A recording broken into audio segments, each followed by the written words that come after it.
அப்போ நண்பர்கள்னு ஒரு படம் ஷூட்டிங். அந்த நண்பர்கள் படத்துடைய இயக்குனர் எஸ்.ஏ. சந்திரசேகர் அவர்கள்.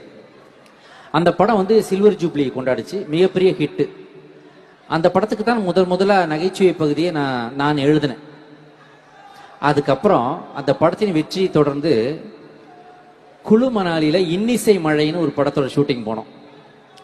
அந்த இன்னிசை மழை ஷூட்டிங்ல ஒரு 10 வயசு பையன், 10-12 வயசு பையன் ஒருத்தன் யூனிட்ல ஒவ்வொருத்தருக்கு அண்ணா டீ சாப்பிட்டீங்களாண்ணா, அண்ணா காஃபி சாப்பிட்டீங்களாண்ணா, அண்ணா ரொம்ப குளிருதுண்ணா சொட்டர் போட்டுக்கிட்டீங்களாண்ணா, அண்ணா கீழே இறங்கணும்னா அந்த ஷூ போட்டுக்கணுங்கண்ணா என்று பார்த்து பார்த்து கவனித்த ஒரு சிறுவன், அந்த அடக்கம், அந்த அமைதி, அந்த பண்பு மாறாமல் இருக்கின்ற அந்த சிறுவன் தான் இன்று இளைய தளபதி விஜய்.